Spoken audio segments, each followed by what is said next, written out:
Hi, this is Reg Athwal on Reg Athwal TV, and welcome to one of my new shows on the channel called Millionaire Mistakes.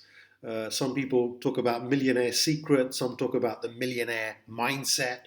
I'm going to be focusing on millionaire mistakes, and in future, I'll also talk about billionaire mistakes. I'll tell you why I wanted to create this new show with various episodes on the channel.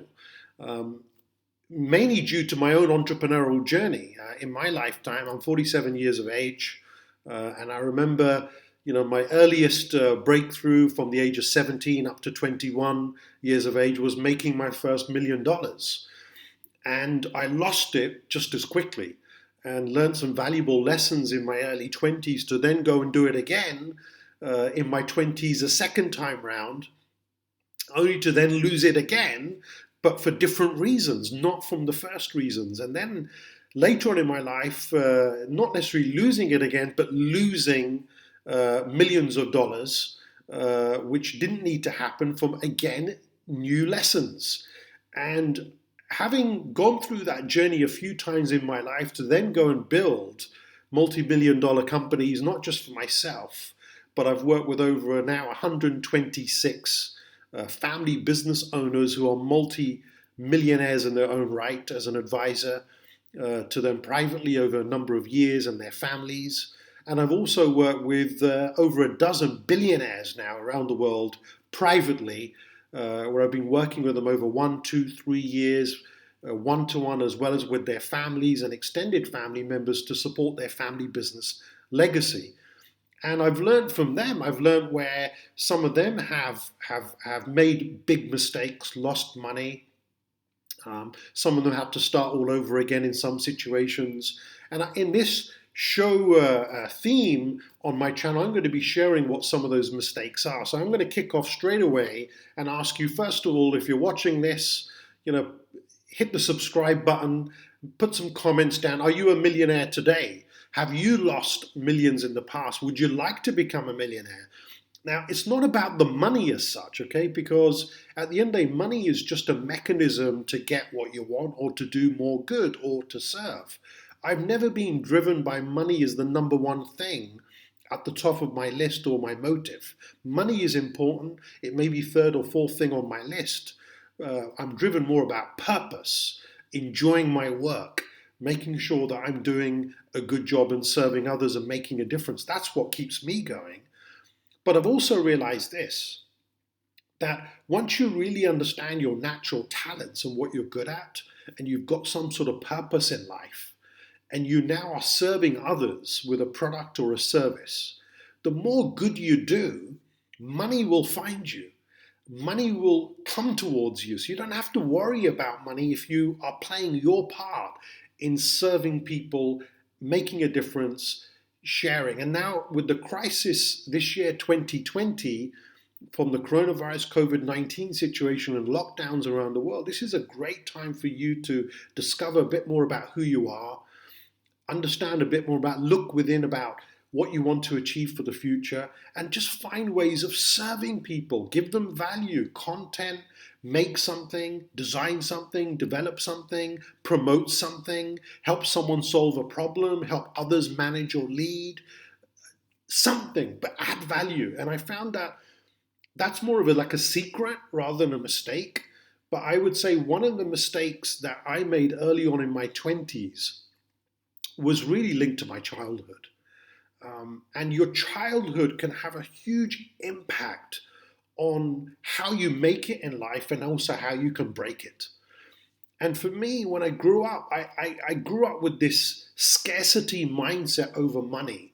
I grew up with this mindset from childhood, and I'm not blaming anyone. I'm not blaming parents. I'm not blaming teachers, uncles or aunties.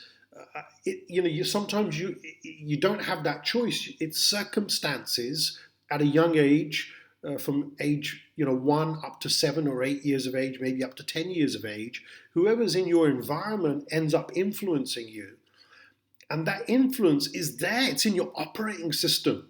And when you become an adult, Sometimes, you can make money and then lose money. You don't really realize what happened. How did that happen? And it takes a lot to go again. It takes a lot to pick yourself up and go the second time to reach your objectives and grow your business. And when it happens again, failure comes along, or you make a mistake and you hit rock bottom again. It's tough. It's tough to pick yourself up maybe the third time, and most people by this stage would have quit. I'm only grateful that a lot of the mistakes were made in my 20s, and I got married very young. Got married when I was 21. We had most of our children in our 20s up to early 30s, and there was a lot of pressure there, trying to achieve success and look after your family. But I'm glad, as the kids were very, very young and some of these mistakes were made, I still had the energy to pick myself up. But when this happens in your 30s and your 40s, I've seen it with so many people. They give up. They just give up. They've made it, not made it, lost it, and they haven't got enough to keep going. And I would say keep going. Don't give up, but just learn from the mistakes. Analyze the past and ask yourself, okay, it may not be I did something wrong. Maybe there was something else that I didn't look at that I needed to change for the future and transform. And for me, it was around childhood, this mindset of scarcity, that there's not enough to go around, there's poverty everywhere, only certain people can make it in life and be successful. There was all these things. I mean, does that apply to you? Maybe you could comment below. Tell me about your thoughts about childhood. Maybe it was opposite for you. I've come across billionaires that I've worked with where they grew up with money. They grew up with money. They traveled first class from their earliest memories, earliest time they can remember. They were traveling first class and going to beautiful locations, having the best vacations in the world. They didn't know anything different.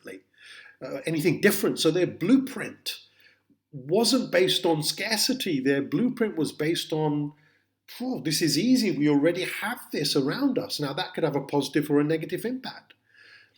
Because I didn't have it when I was younger, maybe it gave me the ambition to go for it.